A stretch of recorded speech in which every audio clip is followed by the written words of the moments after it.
Well, we all know how fast baby grows up, and with that, how quickly they grow out of their nursery. But in today's economy, we're all looking for ways to stretch our dollar. So today we're here at Bellini, a store that specializes in baby to teen furniture. And we're here to get some tips on how to build a child's bedroom without breaking the bank.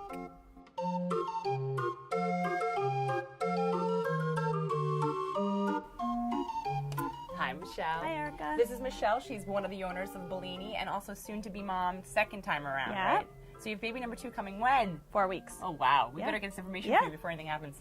So it's so expensive to buy the furniture for a nursery, only for in 2 years when they're toddlers for them to outgrow it again and have to buy more furniture. So we'd love some tips on how to manage a budget.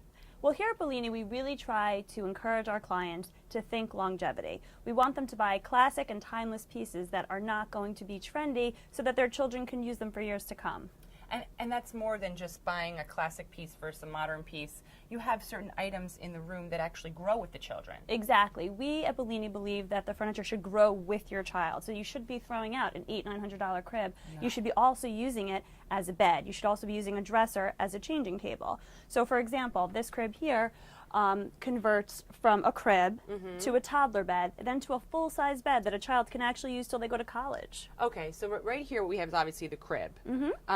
What do you need certain pieces though to convert it for the next to the toddler and then to the teen bed? Sure, with certain cribs you do need what we call a conversion kit, so that will transform you from a crib to a toddler bed to a full-size bed.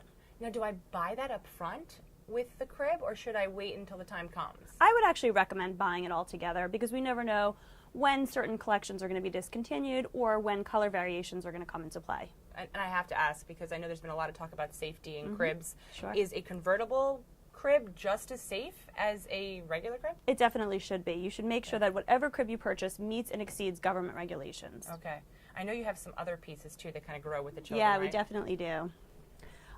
What Bellini's sort of famous for is our changing stations. This is nice and big. Yeah, it's huge. Actually, what this allows you to do is change the baby from head to toe, and then when you're done using it as a changing table, this entire piece comes off and you're left with just a regular dresser. We also do changing stations that actually convert to bookcases, so you can have usable pieces when the child's done with diapers. Oh, wonderful. And that even helps down the road when you didn't need this at all and you're moving Exactly. on to the next child. And then you have baby number 2, and it just goes back on. Speaking of which, I think a lot of families thought, we'll start with this home, but when the next child comes in, we'll move into a bigger and better space. But that's not exactly happening, and they're forced to kind of make one room into a nursery and a toddler's room. Do you have any tips on how to manage that? Definitely, I have some great ideas I can show you upstairs. Let's do it. This is a great example of a room where 2 different age children would have to share, but we've coordinated it so that it doesn't feel so chopped up. And I see that this is clearly a girl's room, but what if you have a boy and a girl?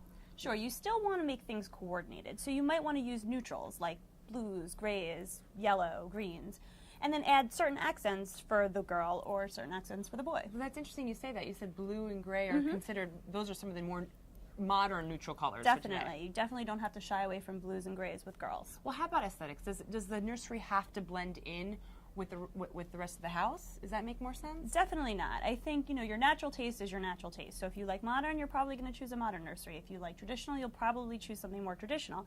However, color scheme of the room definitely does not have to match the rest of the house. Okay, well that's good to keep in mind. And I want to talk here. So we've got the toddler in the adult bed, and we've got the infant here. Is this a convertible like you were talking about earlier? It is. It is a convertible crib. So and that acts as the headboard? This would actually be your headboard when you're done using it as a crib. And what's nice about doing this in a room situation like this is you don't know how long you're going to be in the tight shared space. But as long as the furniture is coordinating and matching, this could eventually be the bed, and that toddler has their own bed. Well, you're soon to be a mom of 2. I have 1, and already storage is out of control. How do you manage storage when you have an infant and a toddler in the same space? You know what? I have an answer for you. Let me show you. Okay, let's see. Ooh, I love this piece already. It's so big. Yes, this is exactly what I wanted to show you. You really want to buy pieces that can be used for both children. So for example, you might want to give 3 drawers to the toddler, 3 drawers to the baby. It keeps things organized and neat. So you almost want to think about this when you're purchasing furniture for your first child, because you don't know if you're still going to be in that shared space when number 2 comes along. Right, and I want to talk to you a little bit about aesthetics and sort of the little details that you have here. It can be so expensive, and every mom wants to make their nursery perfect for their little one. They do. But what are some tips to make it a little less expensive? Yeah, you got to get creative, exactly. You got to sort of find meaningful things around your house that you can reframe, recover. A big tip that I give to my clients is, you have old things laying around the house, have a garage sale, go on eBay, get that extra money to use to put towards something fresh and new in your room. That's brilliant. I love that idea. And I know also that family members are willing. You're thinking you have to hire someone to do the stenciling and all that stuff, but often No, be creative. Do it yourself. So many times having personal touches by family members who are really artistic or who are really creative, having them come in and do a personal piece in the room. I had all my nieces and nephews sort of do a painting for my baby's room, and then we framed it, and it was great, and it's so much more special than necessarily going out and buying something that was, Actually, that is preferred. You're right, to kind of incorporate some personal touches from your family members. Yeah, sure. I love these ideas, and I thank you so much, Michelle. No I wish problem. you the best of luck. Thanks. And if you need any more information, go to bellini.com and check out their website. You guys got some great stuff. Thanks so much for coming. Thank you.